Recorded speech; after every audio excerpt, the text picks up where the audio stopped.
Et pour la suite, il est important de rester groupé, c'est important, vraiment. Rester groupé pour acheter parce que c'est moins cher, entre autres, mais pas uniquement. Le groupe d'achat solidaire que nous avons rencontré, lui, s'est regroupé pour acheter principalement des légumes.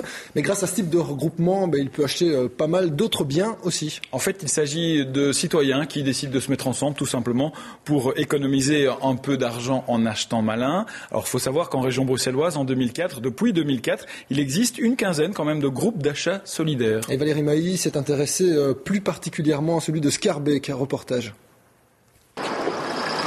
Bonjour. Ça va bien?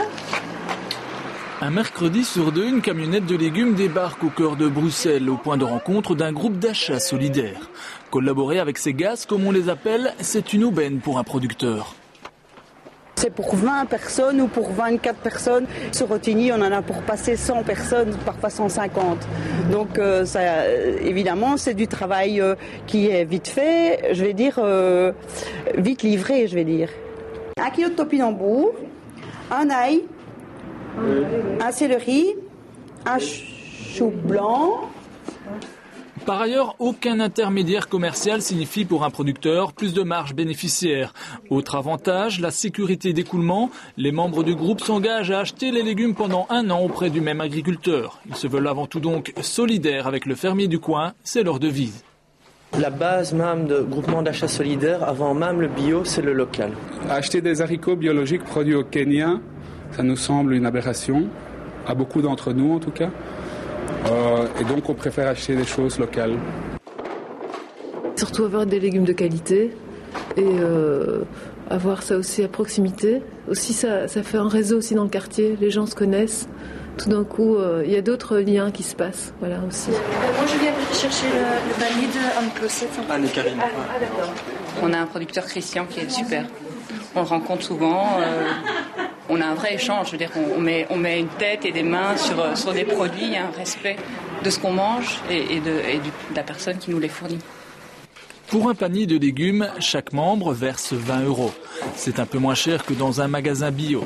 Un inconvénient peut-être, le groupe ne choisit pas les légumes fournis, ce sont les saisons qui décident pour lui.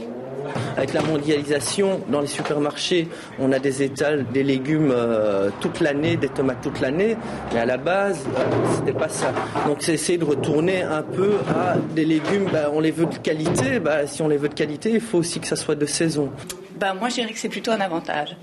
Parce que d'habitude, voilà, on essaye de penser à ce qu'on va manger et puis finalement, on fait toujours plus ou moins la même chose. Puis là, on se retrouve avec des légumes qu'on ne connaît pas forcément, on en découvre d'autres et c'est un vrai bonheur. En fait, je recherche des recettes, j'essaye d'autres choses, c'est vraiment génial.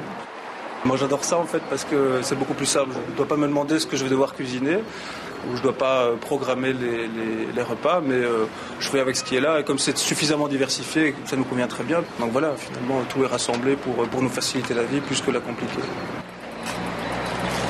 Les groupes d'achat solidaires qui demandent quand même un tout petit investissement au personnel. En gros, toutes les 2 semaines, 2 des membres réceptionnent les légumes, les dispatchent aux autres. Et il y a une tournante comme ça tous les 15 jours. Alors un groupe égale plus ou moins 20 familles.